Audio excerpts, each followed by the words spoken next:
Hello and welcome to Hill House Parish Church. We're so glad you can join us for our Holy Week reflections. Each night, one of our congregation or worship group have recorded a short film which is a reflection on their response to the pandemic, particularly during Holy Week. This will give you an opportunity as well to think about that. Is it different this year? Has your faith increased? Has it decreased? Is it just the same? And we hope you can join us each night at around 7 o'clock on our Facebook channel and on our YouTube channel. There's nothing more powerful than personal testimony. And if you feel you would like to make a comment about your own faith, feel free to do so in our comments on Facebook page or send us an email or a message, info@hillhousechurch.com. We'd love to hear your thoughts. So God bless, and we hope you enjoy your time with us.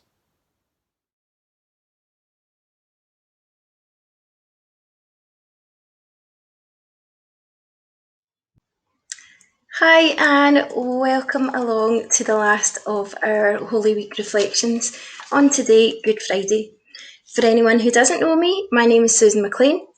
I am an elder of Hill House Parish Church and the captain of 2nd Hamilton Girls Brigade. I'm a wife, a mother of 3 grown-up daughters, grandmother to a wonderful little boy, and a primary school teacher. So it's safe to say that my life definitely revolves around children. In the past, I've organised and run a few Sunday services through the Girls Brigade, and the girls have led those services. And although the words that people heard were my words, I've always been able to remain hidden behind the girls' voices. So it's quite daunting today to become visible for a change. But I feel that this is what God is calling me to do. So I'm going to start off our Holy Week, the last of our Holy Week, the Good Friday reflection, by reading from the scriptures, reading John chapters 18 and 19. And given my link in dedication to youth ministry, I'm going to read from my trusty old Good News Bible, complete with the bookmarks made in Sunday school in the 1980s. John chapter 18, the arrest of Jesus. After Jesus had said this prayer, he left with his disciples and went across the brook called Kidron. There was a garden in that place, and Jesus and his disciples went in. Judas the traitor knew where it was because many times Jesus had met there with his disciples. So Judas went to the garden, taking with him a group of Roman soldiers and some temple guards sent by the chief priests and the Pharisees. They were armed and carried lanterns and torches. Jesus knew everything that was going to happen to him, so he stepped forward and asked them, "Who is it you are looking for?" "Jesus of Nazareth," they answered. "I am he," he said. Judas the traitor was standing there with them. When Jesus said to them, "I am he," they moved back and fell to the ground. Again Jesus asked them, "Who is it you are looking for?" "Jesus of Nazareth," they said. "I have already told you that I am he," Jesus said. "If then you are looking for me, let these others go." He said this so that what he had said might come true. "Father, I have not lost even one of those you gave me." Simon Peter, who had a sword, drew it and struck the high priest's slave, cutting off his right ear. The name of the slave was Malchus. Jesus said to Peter, "Put your sword back in its place. Do you think that I will not drink the cup of suffering which my Father has given me?" Then the Roman soldiers, with their commanding officer and the Jewish guards, arrested Jesus, bound him, and took him first to Annas. He was the father-in-law of Caiaphas, who was high priest that year. It was Caiaphas who had advised the Jewish authorities that it was better that one man should die for all the people. Peter denies Jesus. Simon Peter and another disciple followed Jesus. That other disciple was well known to the high priest, so he went with Jesus into the courtyard of the high priest's house, while Peter stayed outside by the gate. Then the other disciple went back out, spoke to the girl at the gate, and brought Peter inside. The girl at the gate said to Peter, "Aren't you also one of the disciples of that man?" "No, I am not," answered Peter. It was cold, so the servants and guards had built a charcoal fire and were standing round it warming themselves. So Peter went over and stood with them warming himself. The high priest questions Jesus. The high priest questioned Jesus about his disciples and about his teaching. Jesus answered, I have always spoken publicly to everyone. All my teaching was done in the synagogues and in the temple, where all the other people come together. I have never said anything in secret. Why then do you question me? Question the people who heard me. Ask them what I told them. They know what I said. When Jesus said this, one of the guards there slapped him and said, How dare you talk like that to the high priest? Jesus answered him, If I have said anything wrong, tell everyone here what it was. But if I am right in what I have said, why do you hit me? Then Annas sent him, still bound, to Caiaphas the high priest. Peter denies Jesus again. Peter was still standing there, keeping himself warm. Aren't you also one of the disciples of that man? But Peter denied it. No, I am not, he said. One of the high priest's slaves, a relative of the man whose ear Peter had cut off, spoke up. Didn't I see you with him in the garden? He asked. Again, Peter said no. And at once a cock crowed. Jesus is brought before Pilate. Early in the morning, Jesus was taken from Caiaphas' house to the governor's palace. The Jewish authorities did not go inside the palace, for they wanted to keep themselves ritually clean in order to be able to eat the Passover meal. So Pilate went outside to them and asked, What do you accuse this man of? Their answer was, We would not have brought him to you if he had not committed a crime. Pilate said to them, Then you yourselves take him and try him according to your own law. They replied, We are not allowed to put anyone to death. This happened in order to make the words of Jesus come true, the words he used when he indicated the kind of death he would die. Pilate went back into the palace and called Jesus. Are you the king of the Jews? He asked. Jesus answered, Does this question come from you, or have others told you about me? Pilate replied, Do you think I am a Jew? It was your own people and the chief priests who handed you over to me. What have you done? Jesus said, My kingdom does not belong to this world. If my kingdom belonged to this world, my followers would fight to keep me from being handed over to the Jewish authorities.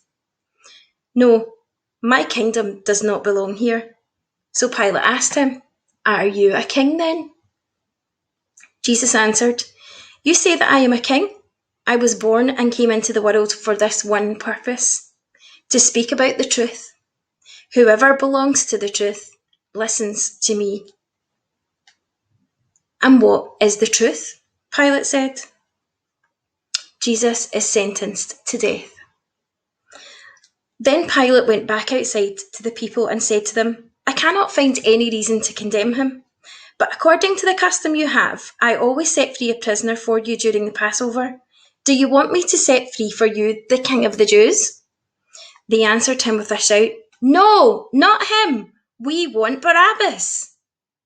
Then Pilate took Jesus and had him whipped. The soldiers made a crown out of thorny branches and put it on his head. Then they put a purple robe on him and came to him and said, Long live the King of the Jews! And they went up and slapped him. Pilate went out once more and said to the crowd, Look, I will bring him out here to you, to let you see that I cannot find any reason to condemn him. So Jesus came out, wearing the crown of thorns and the purple robe. Pilate said to them, Look, here is the man. When the chief priests and the temple guards saw him, they shouted, Crucify him! Crucify him! Pilate said to them, You take him then and crucify him. I find no reason to condemn him. The crowd answered back, We have a law that says he ought to die, because he claimed to be the Son of God. When Pilate heard this, he was even more afraid. He went back into the palace and asked Jesus, Where do you come from? But Jesus did not answer. Pilate said to him, You will not speak to me? Remember, I have the authority to set you free and also to have you crucified. Jesus answered, "You have authority over me only because it was given to you by God. So the man who handed me over to you is guilty of a worse sin." When Pilate heard this, he tried to find a way to set Jesus free, but the crowd shouted back, "If you set him free, that means you are not the emperor's friend. Anyone who claims to be a king is a rebel against the emperor." When Pilate heard these words, he took Jesus outside and sat down on the judge's seat in the palace called the Stone Pavement. It was then almost noon of the day before the Passover. Pilate said to the people, "Here is your king." They shouted back, "Kill him! Kill him! Crucify him!"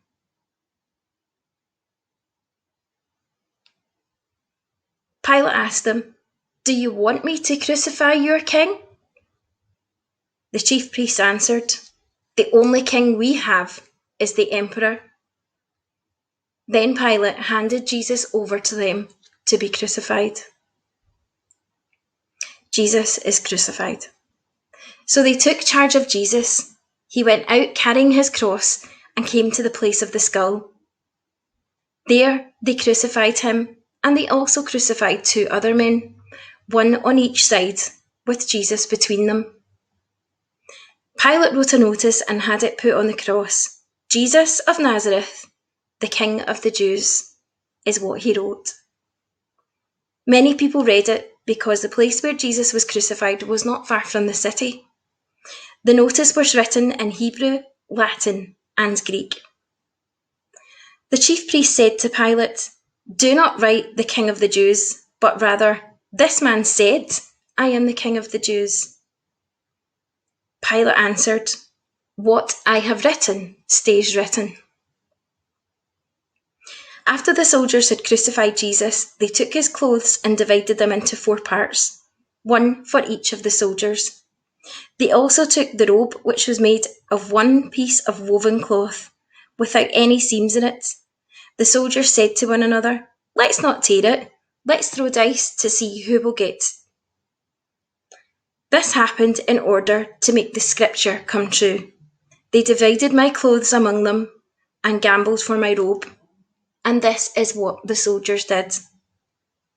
Standing close to Jesus' cross were his mother's sister Mary, the wife of Clopas, and Mary Magdalene.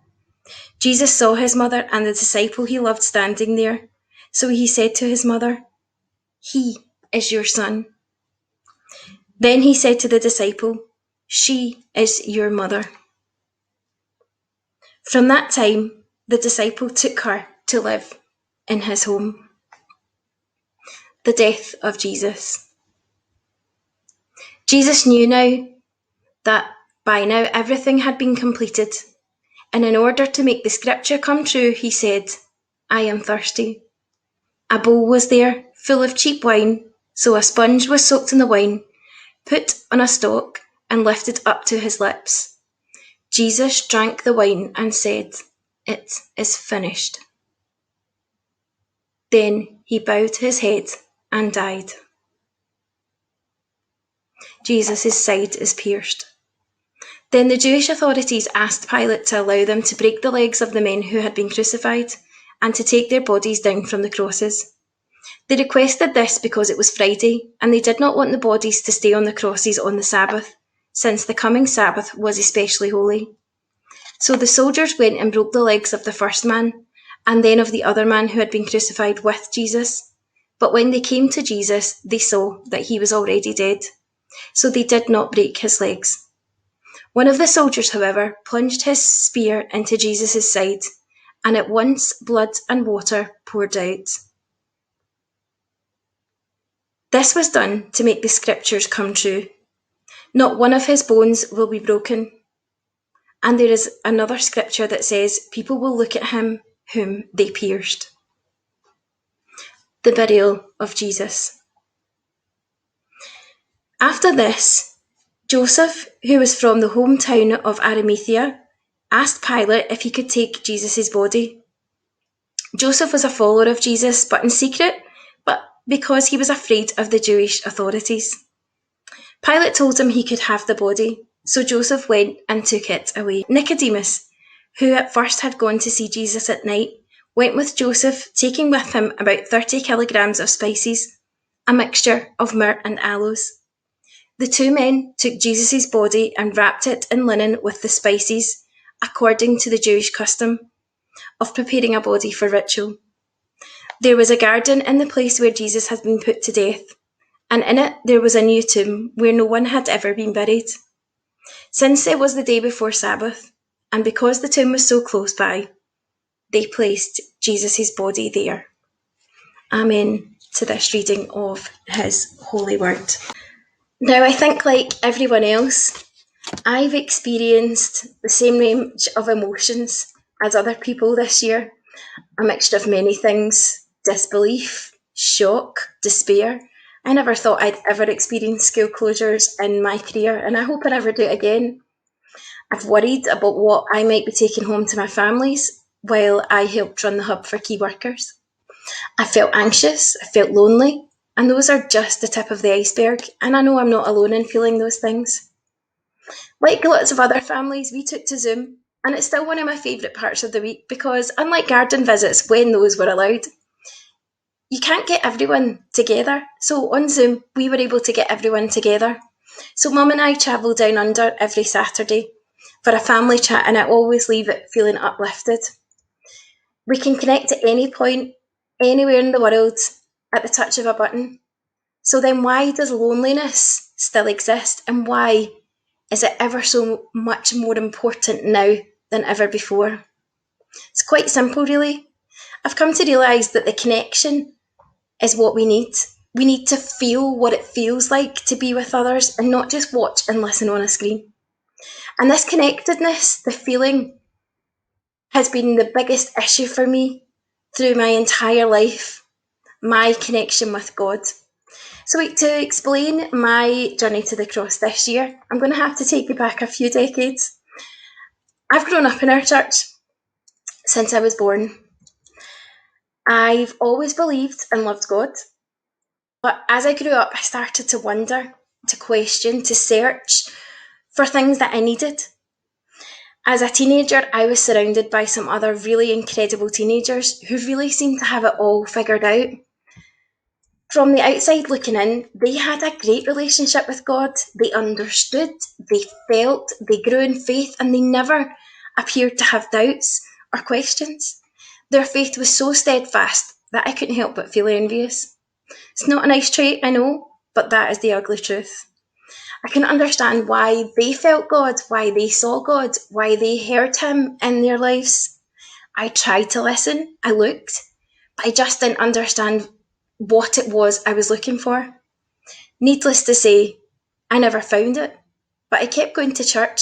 I wanted God to know that I really did love him and that I was here any time that he wanted to speak to me.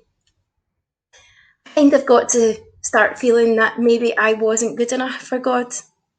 Maybe the things that I had done in my life were too much to be forgiven for. Maybe God just didn't love me. It wasn't really until my early 30s, that I experienced what I had craved my whole life, the very first time I ever felt God. It was a feeling so overwhelming that I was completely overcome. I'd just taken over as our Girls' Brigade captain. I had no clue what I was doing. I encountered lots of obstacles, and one night, after everyone left, I just sat in the church and I cried and I prayed. I pretty much moaned, actually, if the truth be told. I sat crying, feeling sorry for myself, and I laid myself bare. And I just asked God, why? Why am I doing this to myself? I heard and felt nothing. So I dried my eyes and began the long walk back up the aisle, back out to normal life, where I would go home to be wife and mum and prepare to be the teacher of 33 other children. But as I left, I felt the most overwhelming feeling. I could actually have sworn that someone touched my face and lifted my eyes up. Pulling me up gently, I saw the banner at the back of the church. It wasn't nails that held him to the cross, but his love for you and me. I felt it, the connection I'd longed for my whole life. I felt that he was telling me that no one was forcing me to do that role. I had chosen to do it for him because I loved him. It changed the way that I looked at things, and 12 years later, I'm still privileged to be the captain of the company. And I volunteer with the most amazing group of ladies. And we don't call ourselves a team, we're much more than that. We're a family, God's family. So you would think then that after this, my desire to feel connected to God would have been satisfied. But no, we're human, and I wanted more. We all know that God's plans work in his own time, not in mine. So I was going to have to wait another decade before I finally got what I wanted and what I've craved all along, a relationship with God. Now, there's not an awful lot of good that we can take from what's happened this year. We've lost people. It's been a horrible, horrible time for everyone. But there has been a silver lining for me. In this past year, where people's lives have grown further and further apart from one another, I have never felt closer to God. So my journey to the cross this year, it had to begin with complete and utter honesty. I've told many people many a time that I am a terrible Christian. I don't go to church because I'm perfect. I don't pray because I'm perfect. I don't read the Bible because I'm perfect. I do all of those things because I need all the help I can get. That's still true now. It really turns out that you can't give God what you think he wants. You can't say what you think he wants to hear. You've got to be frank. You've got to be open. You've got to be honest. Now, on the outside looking in, people might think I'm quite a strange Christian. My prayers definitely don't sound like anyone else's that I've ever heard. Mine are a chat. I ask God how his day was. I thank him for my day. I thank him for the good, the bad and the ugly. And I generally just blether. There's no script. There's no pattern. I just spend time with him. And it started to feel good. It felt right. I started to then see the beauty in things that I hadn't noticed before, particularly the amazing changing beauty of the landscape of the hills in my commute to work. A bit of a blessing and a curse is every time I see something incredible in the hillside, I can't help but sing, "Isn't it such a wonderful world that we live in? And whoever made this wonderful world is someone that I can believe in." Now, that makes me smile, but then I immediately picture David Burton and the rest of the congregation hula dancing, and I can't help but laugh. So I guess I've started to build a relationship with God that's based on us, just me being me. Now, Easter is something that I really have always struggled with. I've got real issues surrounding death. I've never been comfortable with the fact that Jesus died to save me from my sins and those of others. I can't bear that it's us, that Jesus carried the sins of us and everyone on his shoulders on the cross. Like a lot of people recently, I've had a bit of a tough time. Life got a bit on top of me. Issues in my life took over me, and there was a particular incident where I got angry, resentful, bitter. And I'm not normally one who holds a grudge. But in this instance I did, and I couldn't let it go.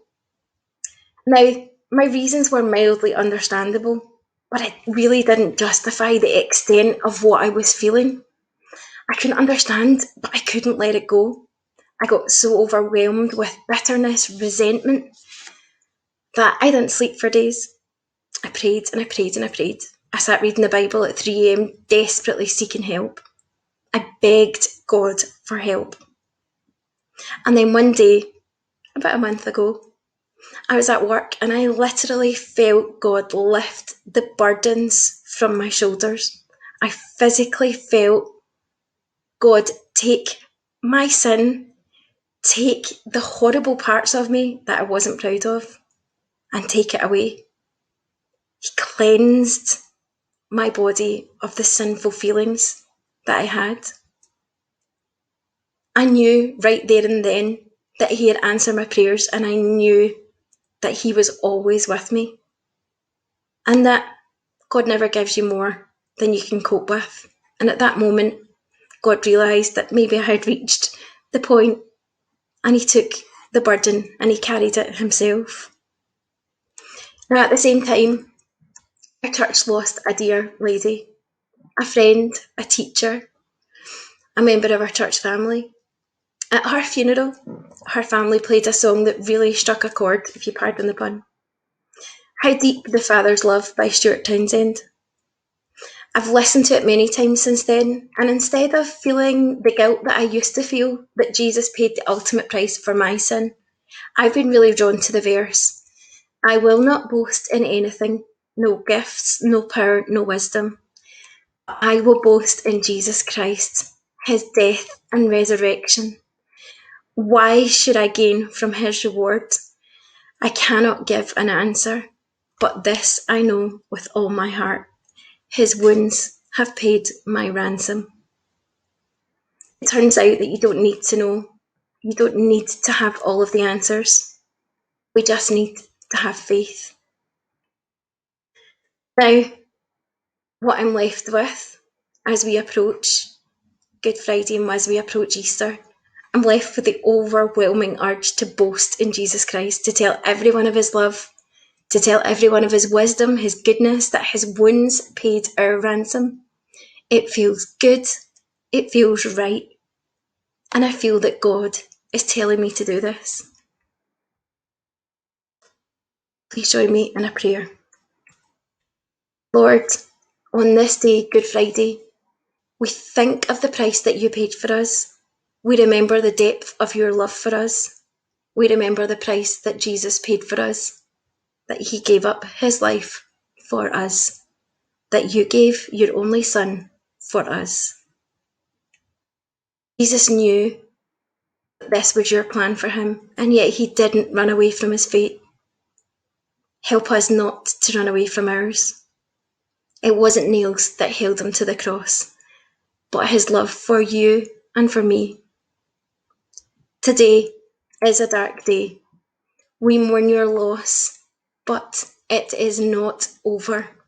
For we know that you rose, and we look forward to Easter Sunday, when Jesus will rise again, and we can rejoice that you paved the way to lead us, those that love you, to be with you forever in your home and live in your glory forever.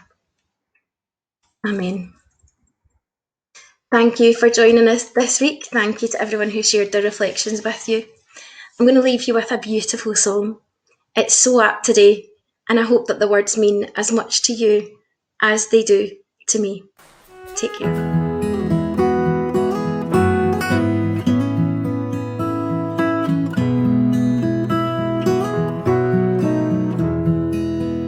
How deep the Father's love for us, how vast beyond all measure, that he should give his only Son to make a wretch his treasure.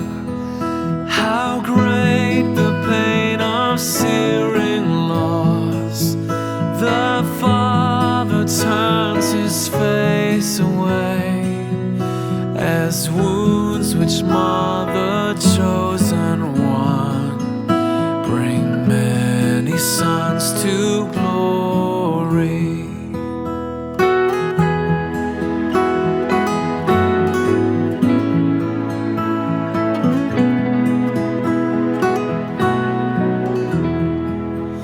Behold the man upon a cross, my sin upon his shoulders.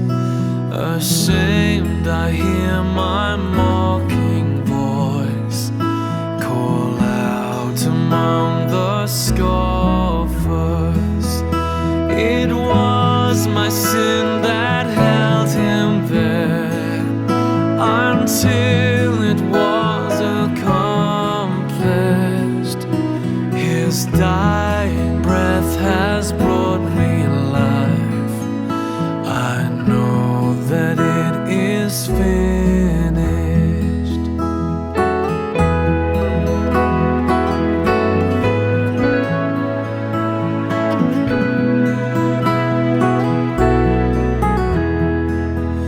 I will not boast in anything, no gifts, no power, no wisdom, but I will boast in Jesus Christ, His death and resurrection.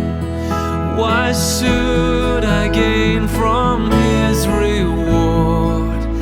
I cannot give an answer, but this I know with all my heart: His wounds have paid my ransom.